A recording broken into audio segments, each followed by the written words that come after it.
ওয়ালাইকুম রহমতুল্লাহি ওয়া বারাকাতুহু। আলহামদুলিল্লাহ ওয়াসসালাতু ওয়াসসালামু আলা মান লা নাবিয়্যা বা'দাহু। আউযু বিল্লাহি মিনাশ শাইতানির রাজিম। বিসমিল্লাহির রহমানির রহিম। বাল্লিগু আন্নী ওয়ালাউ আয়া। আমার পক্ষ থেকে একটা হাদিস আমাদের প্রফেসর আজকের বক্তব্যের বিষয় হলো জান্নাত এবং জাহান্নাম। আমাদেরকে শোনানো হয়েছে এদেশের ব্রিটিশদের শিক্ষায় কারিকুলাম ওরিয়েন্টালিস্টদের শিক্ষায় পরিচালিত দেশ 200 বছর ধরে পরিচালিত শিক্ষার যারা এদেশে ইসলাম প্রচার করে দিনী দায়ী যারা তারা বলেছে যে 8টি জান্নাত 7টি জাহান্নাম। সে কথাটি ভুল। সেটি আজকে এখানে প্রমাণ করব। সহিহুল বুখারী 6 নম্বর খণ্ড হাদিস হচ্ছে 6550। আনাস রাদিয়াল্লাহু হতে বর্ণিত, তিনি বলেন, বদরের যুদ্ধে হারিসা রাদিয়াল্লাহু আনহু শহীদ হলেন, আর তখন তিনি নাবালক ছিলেন। তার মা নবী সাল্লাল্লাহু আলাইহি ওয়াসাল্লামের কাছে এসে বলল, হে আল্লাহর রাসূল সাল্লাল্লাহু আলাইহি ওয়াসাল্লাম, আমার অন্তরে হারিসার স্থান সম্পর্কে আপনি তো জানেন। সে যদি জান্নাতি হয় আমি ধৈর্য ধারণ করব এবং সব মনে করব, আর যদি অন্য কিছু হয় তবে দেখবেন আমি কি করি। রাসূলুল্লাহ সাল্লাল্লাহু আলাইহি ওয়াসাল্লাম বললেন, তোমার জন্য আফসোস, অথবা তুমি কি নির্বোধ হয়ে গেলে? জান্নাত মাত্র একটা নাকি? জান্নাতের সংখ্যা অনেক, আর সে আছে জান্নাতুল ফেরদাউসে। এখানে দুইটি কথা ফুটে উঠেছে।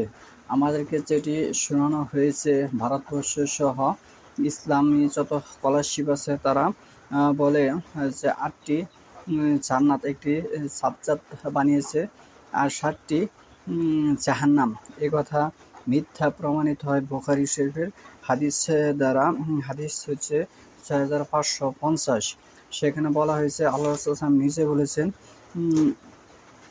জান্নাতের সংখ্যা অনেক। এটি আসলে সত্য। আল্লাহ সাল্লাম ব্যক্তিগত কোনো কথা বলেনি, তাকে যা বলিয়েছে তাই সে বলেছে। ওমায়ান্তিকানিল হাওয়া, সূরা নাজমের 3 নম্বর আয়াতের বক্তব্য। এটিও একটি আলো কোরআন। এখানে আরেকটি জিনিস ফুটে উঠেছে, তার মা ইসলামের জন্য তাকে উৎসর্গ করে দিয়েছে। আমাদের যারা ইসলামী লোক আছে, যারা মা আছে, তারা ঠিক অনুরূপভাবে এরকম সন্তানকে ইসলামের জন্য উৎসর্গ করে দিতে হবে। হাদিসটি আবার আমি রিফ্রেশ করতেছি। আনাস রাদিয়াল্লাহু হতে বর্ণিত, তিনি বলেন, বদরের যুদ্ধে হারিসা রাদিয়াল্লাহু আনহা শহীদ হলেন, আর তখন তিনি নাবালক ছিলেন। তার মা নবী সাল্লাল্লাহু আলাইহি ওয়াসাল্লামের কাছে এসে বলল, হে আল্লাহর রাসূল, আমার অন্তরে হারিসার স্থান সম্পর্কে আপনি তো জানেন। সে যদি জান্নাতি হয় আমি ধৈর্য ধারণ করব। যুদ্ধে পাঠিয়ে দিয়েছে তার মা, হারিসার মা হারিসাকে যুদ্ধে পাঠিয়েছে, সেখানে যে সে শহীদ হয়েছে। তার মা বলতেছে, আমি ধৈর্য ধারণ করব এবং সব মনে করব। সে সব মনে করব, ইসলামকে সে কত ভালোবাসে। আর যদি অন্য কিছু হয় তবে দেখবেন আমি কি করি। রাসূলুল্লাহ সাল্লাল্লাহু আলাইহি ওয়াসাল্লাম বললেন, তোমার জন্য আফসোস, অথবা তুমি কি নির্বোধ হয়ে গেলে?